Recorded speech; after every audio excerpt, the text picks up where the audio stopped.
How serious is climate change, and what are the implications for us as society, as technologists, and as investors? We're at a point where there are irreversible changes happening to our climate, whether it's ocean circulatory systems or ice shelves in Antarctica.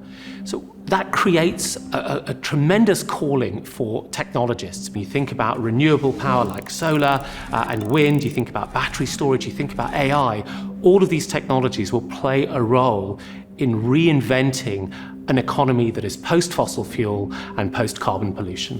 What are the driving factors behind the adoption of these technologies?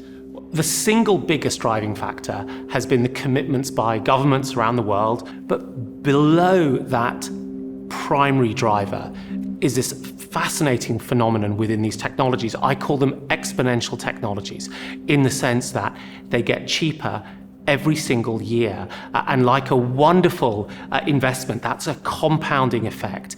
In this world of inflation, technology is the one thing we can reliably depend on for being deflationary. What are some other technologies that you're seeing out there that are helping us fight climate change?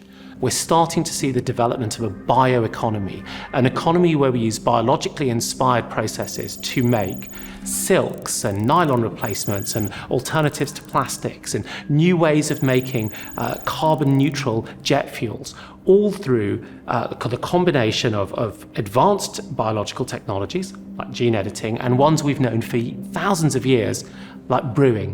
And in terms of artificial intelligence applications, what are you seeing there in terms of climate change related technologies? Well, AI is going to reinvent every industry. It's going to create new markets. There are some clear and present things that we can do to use AI to just, for example, catalog, predict, and mitigate climate risk. And there are things that we can do with AI in the near future, which is to bring these advanced technologies like the biological economy and nuclear fusion to market faster than we could have ever hoped. The 20th century was really about fossil fuels, and I think we both can agree that this century is about renewable energy and clean technologies. So how will global trade dynamics and the geopolitical landscape adjust to this new reality? I think we see headwinds. Renewables reduce the amount of sort of physical fossils that have to be shifted around. AI allows for the control and the production of many materials very, very much more locally. And so there will be this pressure downwards on shipping raw materials and even finished goods and shipping food, perhaps compared to where we thought we might be 40 years ago. But where I think you might see some continued growth, and that's certainly where advanced technologies like AI might make a difference, is in services. Where do you see climate change related technologies in 10 years? The thing about these technologies is that they start off very slow and boring, and then there's an inflection point, and they just take off. If you go to China and just go back 4 or 5 years, the percentage of cars that were sold that were electric vehicles was really in a couple of points, 2%, 3%. In 2022, between 25 and 30% of all cars sold in China will be electric vehicles. So if we go out to 2030, here's what I think will happen.